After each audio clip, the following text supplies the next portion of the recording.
CM Chandrababu route మార్చారా? పాలన వరకే పరిమితమైన అతడు ప్రజలతో మమేకమవుతున్నారా? ప్రతి జిల్లా పర్యటనలో టీడీపీ బాస్ అలా ఎందుకు చేస్తున్నారు? జగన్ ఓటు బ్యాంకుపై దెబ్బ కొట్టే వ్యూహాలపై బాబు ఫోకస్ చేశారా? వైసీపీ బాస్ ని చంద్రబాబు తక్కువగా చేసి చూడడం లేదా? కేడర్ను కాపాడుకునేందుకు వారితోనైనా ఢీ కొట్టేందుకు సిద్ధంగా బాబు ఉన్నారా? లెట్స్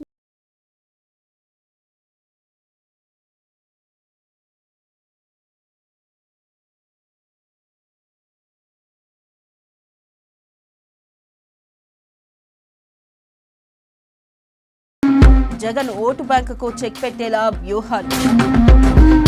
జగన్ ని తక్కువగా అంచనా వేయని చంద్రబాబు. పేదలతో మమేకమవుతున్న చంద్రబాబు. కార్యకర్తల ఎదుటే ఎమ్మెల్యేలకు చంద్రబాబు వార్నింగ్.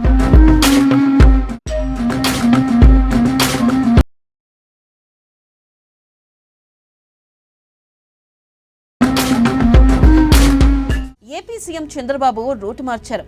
కేవలం రాష్ట్ర అభివృద్ధికి సంబంధించిన విజన్ మాత్రమే కాదు, వచ్చే ఎన్నికలకు కూడా 4 ఏళ్ల ముందు నుంచే సిద్ధమవుతున్నారు. తనకు ప్రత్యర్థి జగన్ అని టీడీపీ బాస్ కి తెలుసు. జగన్ బలకం ఏంటో 2 ఎన్నికల నుంచి దగ్గరగా చూసిన వ్యక్తి.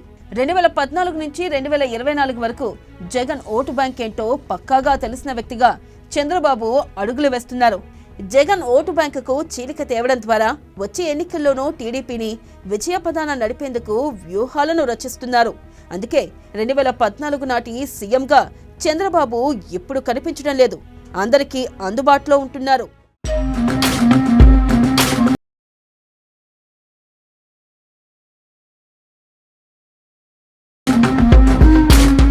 ప్రస్తుతం వైఎస్ జగన్ కు పూర్తి భిన్నంగా సీఎం చంద్రబాబు వ్యవహరిస్తున్నారు.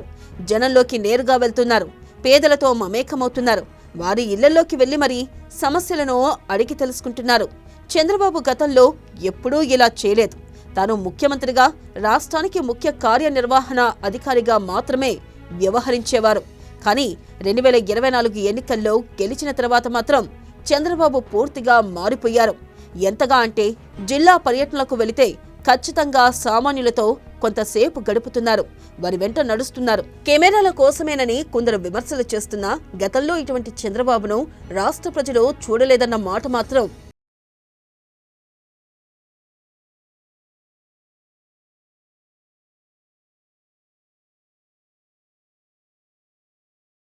ఇక జగన్ను కూడా తక్కువగా అంచనా వేయడానికి వీలు లేదని బాబు భావిస్తున్నారు. ఎందుకంటే మొన్నటి ఎన్నికల్లోనే 40% ఓట్లు వైసీపీకి వచ్చాయి.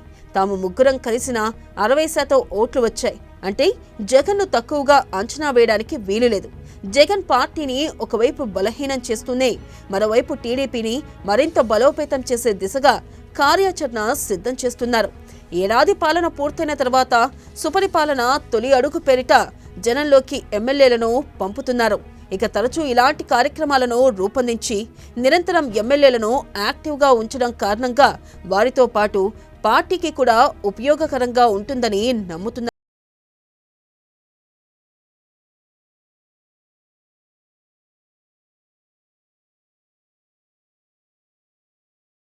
ఇక చంద్రబాబు జిల్లాల పర్యటనలకు వెళ్లినప్పుడు ఖచ్చితంగా కార్యకర్తలతో సమావేశమవుతున్నారు. వారికి ప్రాధాన్యత ఉంటుందని పదే పదే గుర్తు చేస్తున్నారు. ఎమ్మెల్యేలకు కూడా కార్యకర్తల ఎదుటే వార్నింగ్లు ఇస్తున్నారు. కార్యకర్తలను విస్మరిస్తే వచ్చే ఎన్నికల్లో టికెట్ కూడా ఉండదని హెచ్చరికలు జారీ చేస్తూ క్యాడర్ జారిపోకుండా అన్ని రకాల చర్యలు తీసుకుంటున్నారు. సీనియర్ నేతలను పక్కన పెట్టి యువతకు ప్రాధాన్యమిస్తామని కేవలం మాటల ద్వారానే కాకుండా చేతల ద్వారా చూపుతూ యువతను ఆకట్టుకునే ప్రయత్నం చేస్తున్నారు. పార్టీలో యువ నాయకత్వాన్ని మరింతగా ప్రోత్సహించి జోష్ పెంచుతూ 7-10 వయసులోనూ హుషారు రేకెత్తిస్తున్నారు. ఇలా 4 వైపులా చంద్రబాబు వచ్చే ఎన్నికలకు అస్త్ర శస్త్రాలను ఇప్పటి నుంచే సిద్ధం చేస్తున్నారు.